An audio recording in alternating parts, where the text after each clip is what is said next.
Fox Sports. NBA analyst Chris Broussard joining us this morning. Chris, it is so good to have you. Here's the thing. Earlier on the show, Skip said this was the biggest upset in NBA Finals history. Do you agree?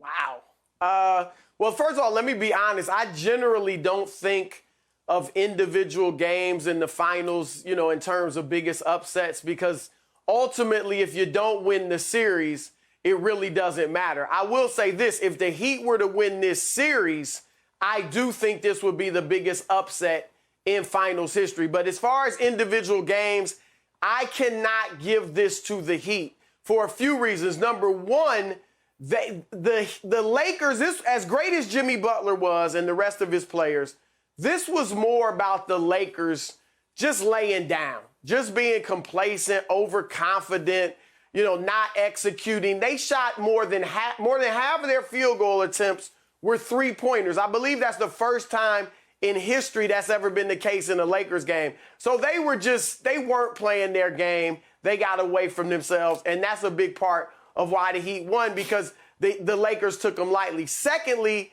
the Heat didn't have to deal with any type of adversity as far as being on the road and a raucous crowd that's against you. They didn't have to deal with any of that. So I look at two series in particular where I would say individual games were bigger upsets than what we saw last night. I'll go to the 04 Pistons when they upset the Shaq, Kobe, Karl Malone, Gary Payton Lakers. Now, we know that series was a huge upset. They won in 5. But I would say the Pistons winning game 3 and 4 were bigger than last night because they had the Lakers' full attention. Like, they win game 1, the Lakers, everybody was telling them they were going to smack Detroit around, so they take them lightly, they lose. They come back and win game 2. But games 3 and 4, the Lakers were on alert, and the Pistons still beat them. Then I would go to the 2001 Philadelphia 76ers over the Lakers again, Shaq, Kobe. Game 1. Now remember, the Lakers had run through the West. They had swept through the West. Portland, led by Rasheed Wallace. Sacramento, led by Chris Webber at the height of his powers. San Antonio, led by Tim Duncan and David Robinson. The Lakers swept them. They get to the finals. Here come the little Philadelphia 76ers, led by Allen Iverson in the Staples Center. Iverson puts 48 on them, and they win game 1. So that would, to me, those three would have been bigger than what we saw last night. I would say last night was more like 1999 when the New York Knicks, the 8th-seeded Knicks, without Patrick Ewing, they got Allen Houston, Latrell Sprewell, Marcus Camby. They win game 3 against the Spurs. The Spurs had won the first 2 games. They weren't worried about the Knicks. They lost game 3, and they win 4 and 5 and ended in 5 games. I thought that's what this was like last night. Go ahead. You want to go? Go ahead. No, you go ahead. Yeah, go ahead. Chris, got big issues with everything you just said. I want to put this in perspective for everyone out there. In game 1 of this series, the Miami Heat lost their leading scorer in the playoffs, Goran Dragic, and they lost Bam, who is their heart and soul player, and he had led them through the playoffs in rebounds and assists and blocking shots. Well, that's so much that you lost from the top of your team that you're left with the Jimmy Butler, who's not a prolific scorer. In the closeout game against Indiana, he scored 6. Along the trail against Milwaukee and then Boston, he had a 13-point game and a 14-point game. He is happy to score little because he's got little to no ego. So for him to have the greatest 40-point triple-double in the history of the finals, even greater than LeBron's back in 2015 Game 5, when they lost badly. They lost by 14 to Golden State. Or Jerry West, if you want to go all the way back to 1969, the closeout game, it went overtime, and they did lose it by 2. So they were both in defeat. But in this case, this was Jimmy Butler against the Lakers. This was Jimmy Butler against the 2 best players by far on the floor in AD and LeBron.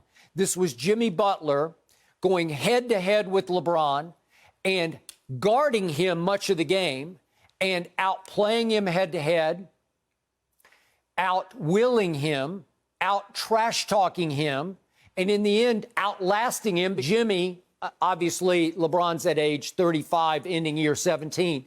Jimmy is able to play at a higher level longer in these games, going into the 45-minute range, than LeBron is at his advanced age. So given all that, given the fact that nobody gave them a shot last night, I give you the 2001 game because the odds makers said that was a 12-point game. This was a 9-point game last night. But when you're betting against Allen Iverson and Dikembe Mutombo, both in the Hall of Fame, and to your point, last night it was just Jimmy Butler against the world, and he didn't get much help from his starting lineup because they weren't very good last night. If you look at what did the Heat do? Jay Crowder in the starting lineup was 2 for 8. Duncan Robinson was 3 of 10 from 3. Hero was all right. Yeah, and he shot Hero was 6. great late. Okay, but he was 6 of 18 total, so he had a long stretch where he was pretty terrible. Yep. So they are starting Tyler Hero at age 20, the youngest player ever to start in a finals game. I'm sorry, that's the greatest upset single game ever under the circumstance when they should have been demoralized. They should have been down and out because they had lost their 2 best players so far in the playoffs. But, Skip, when I look at it, look, in a vacuum, no question about it, Bam is better than Olynyk. But Bam plays right into the Lakers' hands because it allows them to play their big lineup. It allows them to play AD at the 4, plays Dwight Howard at the 5, get another big. LeBron is a point guard, but another big. Well, when you bring Olynyk in, now all of a sudden, Dwight Howard has to play above the three-point line. So his ability to block shots, his ability to rebound, to challenge shots is negated because he has to honor Kelly Olynyk. He has to honor Myers Leonard. They don't have to worry about that with Bam because Bam isn't shooting threes. So in a vacuum, absolutely Bam is better than both players, but he plays directly into their hands. Skip, you told me from that stretch, from 2000 to like 03, Shaquille O'Neal was the most dominant force we had ever seen. If you look at his finals numbers, he's 38-16. And Allen Iverson, a 5'11 guy, come in and beat him and Kobe? And wait, Dikembe's 7'2"? Yeah, but Shaq. 5 blocks, and Kobe, 16 rebounds? And Kobe. And I agree with you. I went with the Bad Boy Pistons, too. You do realize, even though the Pistons won game 2, it took Kobe hitting a 3 to send the game in overtime for them to win game 2. So I also agree with you, Chris. I'm not a guy that looks at a game within the game because this is a series. If you don't win the series, who cares about game 1? Yeah, it's a great story, and you can have, if a guy goes to the Hall of Fame, you can play this as a great backdrop. But you got to win. This is not football. This is not an individual situation where it's one game and you win. But for me, I still believe, and I agree with what you said, Chris. I believe the 0-1 Lakers loss and the 0-4 Lakers loss in game 1 were bigger upsets than this.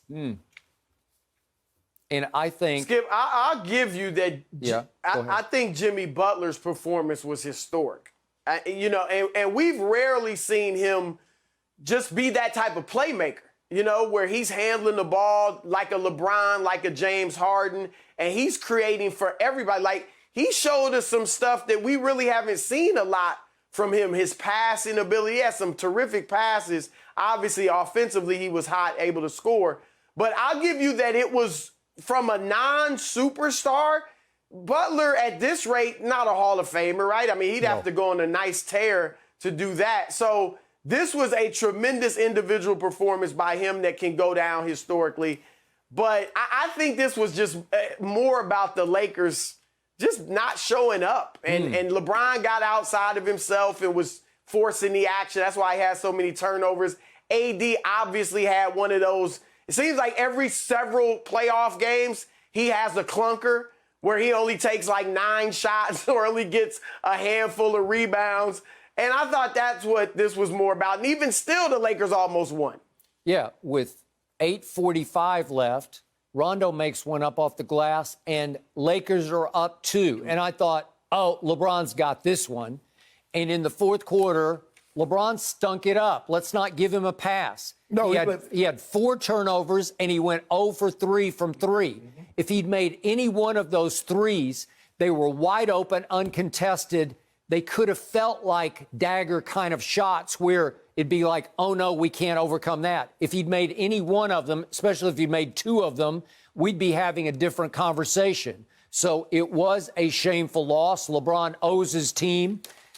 Tomorrow night, game 4, and here we go. When you ever known LeBron James not to pay it back? I don't know. Pay it back in full. Oh, well, he didn't pay it back against Dallas Especially in 2011 when Butler finals, talking did he? trash. Yeah. And I told When Butler talking trash. Yeah, you remember the last time? Wait, no, LeBron started it. That's what Jimmy said. You You taking guys Jimmy at his are in word? trouble, he said LeBron to Jimmy Jimmy after the should have first let it quarter. go. Should have let it go. Really?